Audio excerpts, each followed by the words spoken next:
So, when I finished writing Breaking the Mold and I was still doing training, I went to one of the clients who we'd sold over the phone, and I went and met him for the very first time.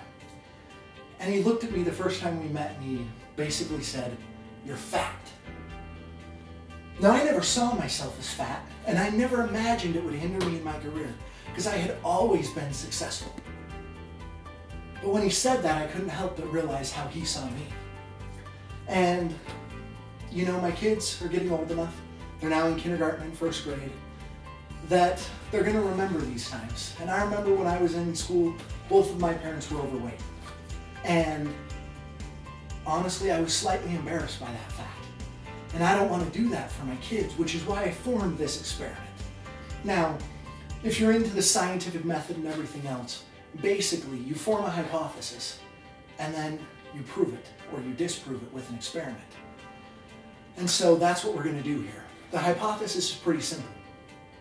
If the air you breathe is clean, if the water you drink is clean and good, and if the food you eat for the most part is good for you, because I'm not the type of guy who's ever going to pass up pizza at a friend's house or going to not eat Moose Tracks ice cream.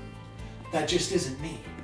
But if I can do as good as possible for the most part, then my hypothesis is I can not only lose weight, but I can lose Biggest Loser style weight. That literally I can achieve what I want to achieve. Now it's pretty simple.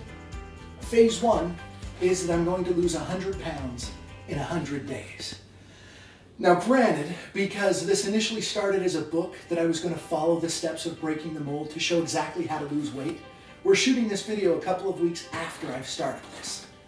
To give you an idea though, these are pants that I normally wear just a month ago. And I can already very easily fit my daughter's soccer ball in them. Because so far, I've been very easily able to average over a pound a day. Now phase 2 is my son turns 7 in a week. And he loves BMX racing. He loves it. We go out there every week basically and he races. He goes to practices. Now, I've never done BMX. When I was a kid, it was football, baseball, basketball, soccer. It was the main, quote unquote, core sports. And that's what I played. But I'd always imagined, especially since my parents' divorce, that I would be the dad that coached my kid's team. But I can't coach him in BMX, because let's face it, I know next to nothing about it. So instead, I want to get in good enough shape that I'm racing with him. That he and I side by side are practicing on that BMX course. Because while I may not be able to coach him, those memories are something that he will never forget and that nobody can ever take away from him. So I want to be able to race with him. And phase 3 is I want to give my wife back, the person that she married. Because when my wife and I got married, I was in fantastic shape. Literally, on our wedding day, even though my wife is only 5'3", and I'm almost 6'4", she picked me up and held me in her arms because that's how good of shape both of us were in.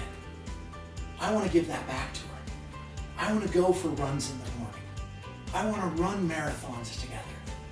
I want to be able to do those things again because that's what we did when we were dating. We were running, playing ultimate frisbee, doing all of that stuff. And I want to do it again. And that's why we're doing this experiment.